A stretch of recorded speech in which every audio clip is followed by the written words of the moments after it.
नमस्कार देवी और सज्जनों, आप सभी को हमारे चैनल पर तहे दिल से स्वागत है। तो चलिए आज हम सब बातें करेंगे दो छाया ग्रह की, यानी कि राहु और केतु के बारे में, और इनके रहस्य को समझने का प्रयास भी करेंगे। ओम नमः भगवते वासुदेवाय। ज्योतिष शास्त्र में राहु और केतु को छाया ग्रह का दर्जा प्राप्त है। इन दोनों ग्रहों को क्रूर ग्रह माना जाता है और ये दोनों भगवान विष्णु से थर थर कांपते हैं क्योंकि उन्होंने इन्हें सबक सिखाया था। वहीं भगवान विष्णु के अवतार राम जी के दूत हनुमान जी ने इनकी मां का वध किया था। आइए जानते हैं राहु केतु के बनने की कहानी और उनकी मां का वध हनुमान जी ने क्यों किया था। पुराणों के अनुसार राहु का असली नाम स्वरभानु है, जो सिंहिका और विप्रचट्टी के पुत्र हैं। राहु की मां सिंहिका उसी हिरण्यकशिपु की पुत्री थीं जिसका वध करने के लिए भगवान विष्णु ने नृसिंह अवतार लिया था। और राहु की मां सिंहिका का वर्णन सुंदरकांड में भी आता है, जिसमें भगवान विष्णु के अवतार प्रभु राम के दूत हनुमान जी लंका जाते समय सिंहिका का वध करते हैं। दरअसल लंका से ठीक पहले रावण ने समुद्र में सिंहिका नामक राक्षसी को बैठाया था।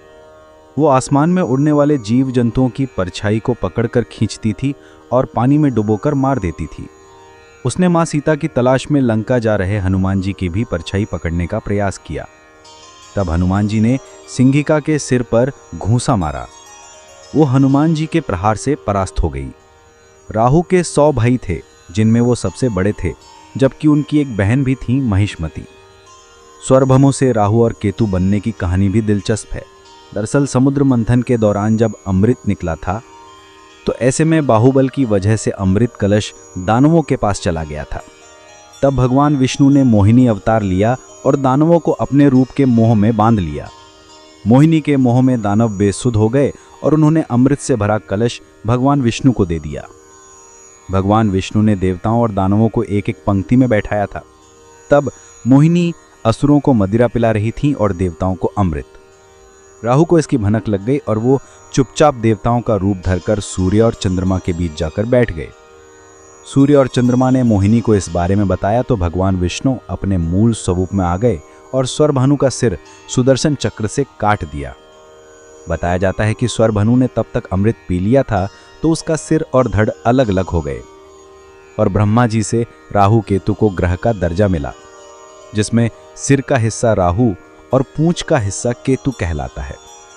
वहीं ज्योतिष में राहु और केतु की सूर्य और चंद्रमा से दुश्मनी मानी जाती है, इसलिए ये सूर्य और चंद्रमा को ग्रसते हैं, जिसे ग्रहण भी कहा जाता है।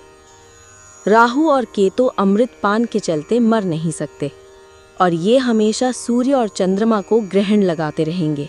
राहु और केतु भी जातकों पर ज्योतिषीय असर डालते हैं।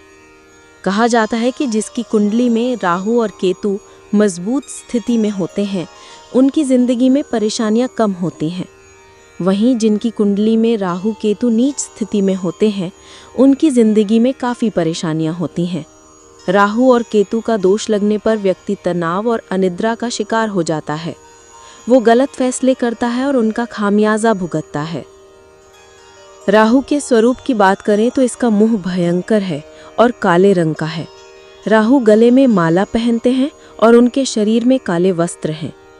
राहु की सूर्य और चंद्रमा के साथ साथ मंगल से भी दुश्मनी है। राहु को हिंसक और शरारती माना जाता है। ये क्रोधी और आक्रामक ग्रह है। राहु के अशुभ प्रभाव हों तो तनाव, बुरे विचार, सपने, सेहत में दिक्कतें आदि का सामना करना पड़ता है, जबकि राहु के शुभ होने पर जातक हिम्मती होता है। समाज सेवा में उसका मन लगता है, विदेशी भाषाओं में रुचि होती है और शासन प्रशासन में उच्च स्थान मिलता है। चूंकि राहु का सिर्फ सिर होता है, इसलिए राहु के प्रभाव में आने वाले जातकों की बुद्धि तेज होती है।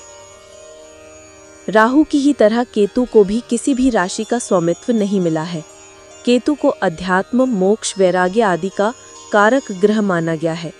अगर केतु ग्रह शुभ हो तो यह जातक को साहसी बनाता है। इसके साथ ही केतु और गुरु की युति होती है तो जातक का प्रभाव राजा की तरह होता है। केतु से प्रभावित जातकों में तुरंत गुस्सा आना स्वाभाविक लक्षण है। ये जातक को कठोर बनाता है। जी हाँ प्रिय मित्र तथा गुणीजनों, इसी प्रकार आज की कथा जो राहु देव और केतु देव से संबंध था, इसे यहीं संपूर्ण करते हैं। मुझे उम्मीद है कि आप सभी को यह कथा पसंद आई होगी। अगर पसंद आई हो तो कमेंट्स में ओम रावे नमः, ओम केतवे नमः लिखकर सभी नवग्रहों को प्रणाम करिएगा। फिर अगला वीडियो में मिलते हैं।